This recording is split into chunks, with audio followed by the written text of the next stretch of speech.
Hello.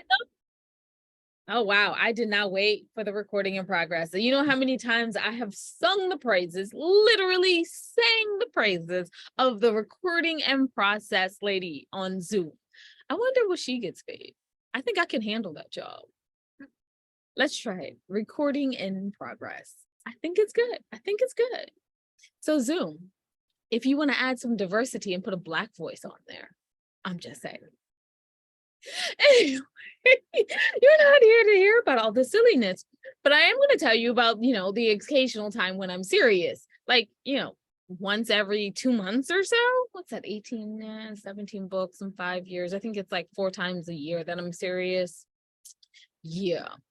And that would be to write books. And the books are, and I thought divorce was bad, and I thought being grown up was easy. If only I were me, a memoir in verse, foreign coffee, widow's web, widow's debt. And you can get those books wherever you find your audiobooks. If you're counting along, you recognize those are only 6 books. And yes, we do have a total of, you know what time it is, a sign language time, 17 books. So if you want to read about the other 11 books, you can go to the website, www.endithoughtLadies.com, and find out more about us in the books. Probably a few things we don't want you to know as well. I'm still working on getting them all down, but you're not here to hear anything else about my salacious little secret details that I've put out for the world. You're here to hear about our wonderful guests. Wonderful guests, would you like to introduce yourself? I sure would. My name is Roseanne Forte, and I am the author of a fairly recently published book as well. And that's called The Plans He Has for Me. And it's a daily devotional for how to put alcohol to the side. Yeah, this is not a great time for me to try that, but let's talk to you about how other people can do that. Yeah, it's just so funny because I do think it's something that people have to choose the right time. It's really hard for people to make this decision, and I want to be there for when they do choose. I don't judge anybody who is drinking. I love to go to happy hour and enjoy the food, but I am doing something for people who really say, okay, something's got to give. I need to put this aside, and I don't know how to do it. And for the people who don't go, I don't want to do AA for whatever reason. This is just a different and really positive approach to putting alcohol to the side. I have to say that I find those people amazing and strong and wonderful. The only time I ever do this is for weight loss. Yeah, well, thank you for saying that, because that's when I kind of started realizing I had, for me, a very serious problem, because I kept struggling with my weight, and I recognized that I could never lose weight until I put alcohol to the side. And it would just became such a problem. And I ended up being a fairly heavy drinker. So when I started adding up the calories in alcohol, it was pretty substantial. And I don't think people understand that when your body is processing alcohol, it kind of processes it as a toxin. And so normally your liver is processing fat loss, right? And it can't do that if it's processing alcohol. So that's why the two things go hand in hand. And I was really struggling with weight and some other issues too. So, yeah. Oh, wow. Okay, so I was trying to keep it really light, but thank you for that one. Oh, sorry. I'm so joking. No, I thank you so much for explaining the physiology behind it, because I feel like it's really important, especially if you're going to attempt this, not to be like, oh, it's just something I want to do as a resolution, but to thoroughly understand the benefits that you're going to get in your body, and for your metabolism, and for just in general, like your body is working not as hard, so it can do so many other things like heal itself. Well, and which is why I kind of say 12 weeks, because a lot of people for dry January, they're like white knuckling it, like, I can't wait till day 32. And I just want to challenge people and go, well, what could happen over 12 weeks? Because there's a lot of physiological processes, there's a lot of psychological benefits to putting alcohol to the side. I mean, I gained so much confidence, and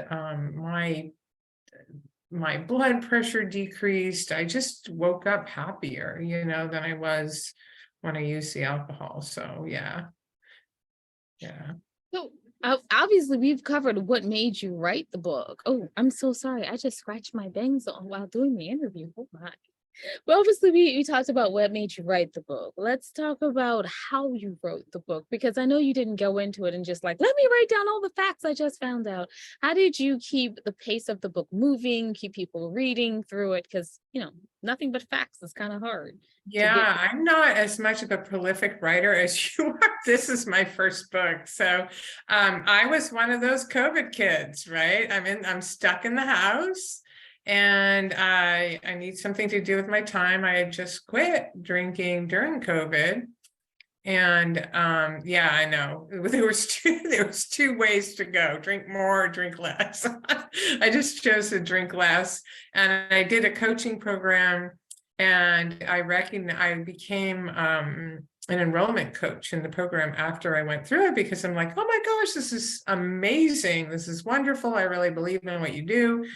And then I started enrolling people in the program that were Christian, and I am too. And they just wanted to say like, ooh, is this consistent with my faith? And I'm like, absolutely. I feel like, because the daily devotional is Christian based, right? And I just said yes. And I started writing down scripture and prayers for them. And they're like, Roseanne, this is so good, you should continue going. So it was the clients of that program that really encouraged me to just, this is good, you need to keep going. And that's how it got written. Yeah, it's kind of funny how it works. So what do you think will be book 2? Because I mean, obviously you have more than one story to tell. Yeah, because this is a devotional. I have plans for 2 books coming up in this summer. One is a leader's guide, because how fun would it be to just do this with other people? I just think when you have other people you're doing it with, it just makes it a lot easier. You don't feel alone. So a leader's guide. And then I'm going to write another book that deals with the actual framework, because people are just experiencing one day at a time. But if they know the entire framework, like, this is how you start, you assess what it costs you, this is how you keep going, this is how you realize the benefits, this is how you process it's just more of a conversational book as opposed to a devotional. So yeah. I do like the idea of this being a conversational book. Do you think this is ever going to turn into something like a small conference or a workshop that you do online just to keep people going and encouraging? Yeah, absolutely. I coach now. So if people want more, there's private Facebook that they can get involved in just by purchasing the book. And then I have a very affordable coaching program. That's in the secular coaching program. It was executive, and it's very expensive.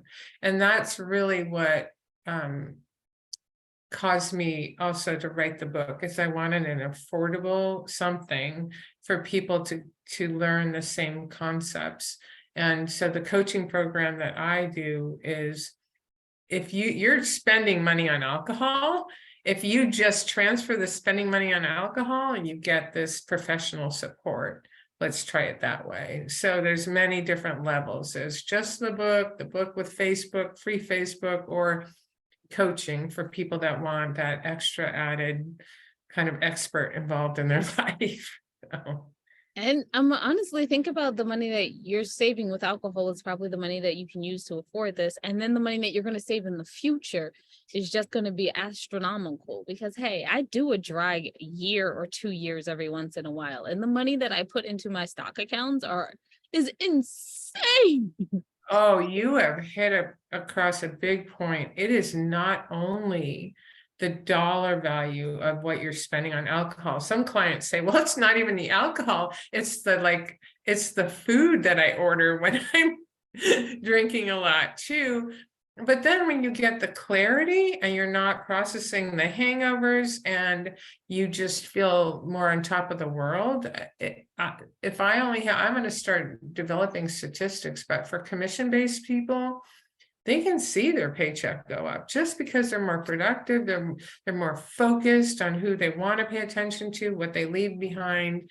You know, I've had clients that develop the confidence to ask for a raise. You know, it's just, believe it or not, there's a big financial benefit to it. Yeah.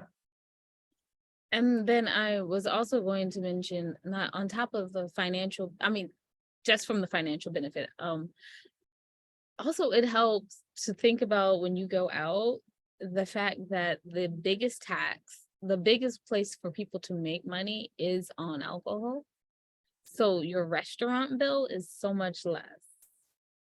And yeah, Again, you hit on one of my big benefits. I can go out to super fine dining now and go, oh, it's only because you get a nice glass of wine. It's what, $12, $14. That's before the tip.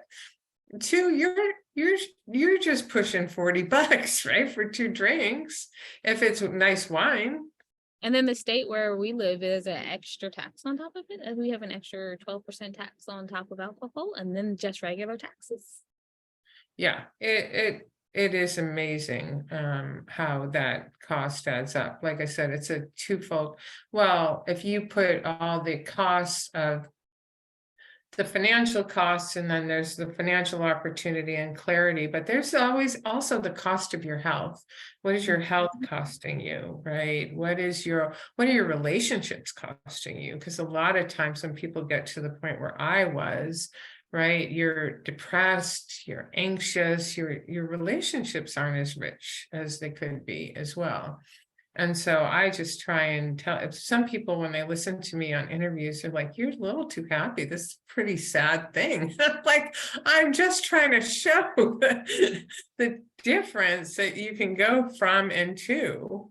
I was in a pretty bad state. I mean, I just want to take it serious again for a minute. I used to pray to God, like, I'm done. You're good to take me. And you know, like I said, people like, well, aren't you a little too happy on this subject matter? I'm like, no, this is the result. This is the result. Yeah. And then I'm going to point out one last thing, and I'm gonna let you talk forever.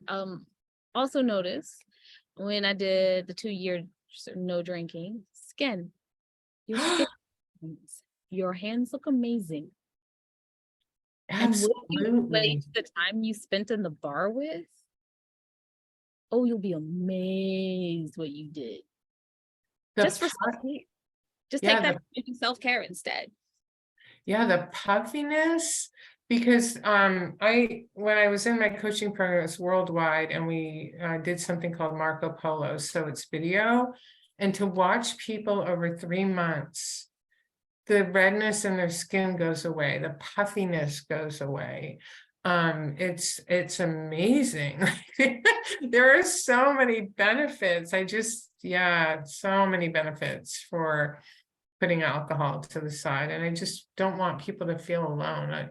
The weird thing is, like you talked about going into bars, and I talk to some people, they go, yeah, I don't even like alcohol. But I always feel so pressured to drink. So I'll just order one. Like, there's a lot of people that don't even want to drink, and they go in there and they drink because of the theoretic peer pressure. I find when I go in to bars with friends, I give people the license to not order alcohol, or, you know, they don't care. A lot of people don't care. If they do care, then you got to ask yourself the question as to why, but most people don't care. So, and the perspective that you get on life, like that's one of the things I enjoyed doing during my year was watching other people and being like, whoo, well, isn't this comedic? right. Oh, it is, to watch the progression of the word slur, and then the tripping, and I'm going to be honest, I used to think I was freaking hysterical. Like, you talk louder, and you laugh louder. I mean, I laugh normally. When alcohol was involved, it was, I wonder what the person that wasn't drinking was thinking about me. I find it embarrassing now when I look back, but during that time, I just thought I was super funny person. No. Oh, yeah. It's an interesting life. Now, I'm gonna ask an odd question. What if someone, after they went dry, wants to go back to a very limited and controlled drinking habit? Do you have something for that as well? Or is that going to be the third book?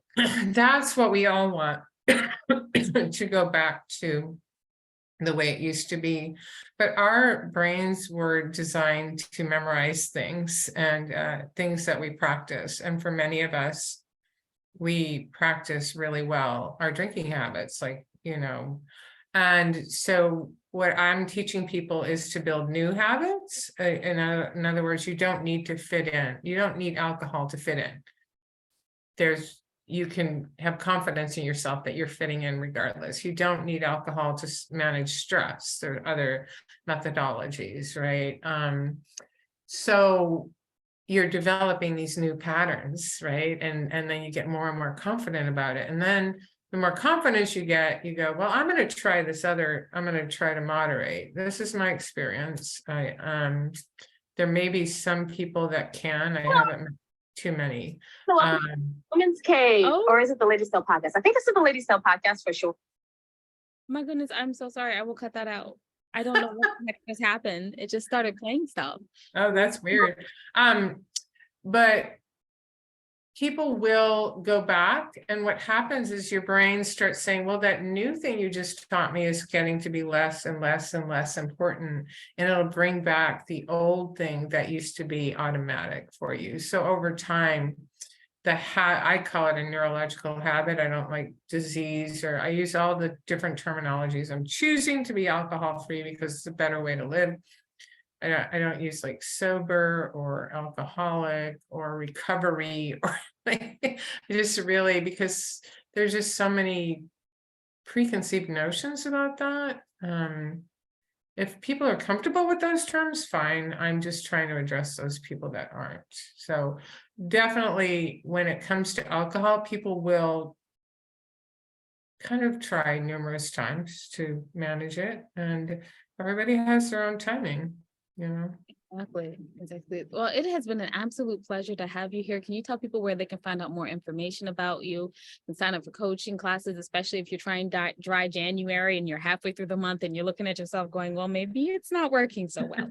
Yeah, thank you so much for that. www.theplansehasforme.com. You can download my quick start video to alcohol freedom for free. Also, there is a coaching section which takes you through every aspect of the coaching, and you can definitely find me there, and I'd love to talk to you. All right. Thank you so much for being here. And you can find out everything you ladies are doing at www.ddidn't.ladies.com. And if you go there, take a moment, go down to the middle of the page and see the charities that we proudly support. We ask that you take some time out and give them a little help as well. Remember that wisdom is all around you if you're open to finding it and accepting it. So peace and love, you guys, from Will Nona and the Missing Jade. Oh, yeah. Thanks for listening.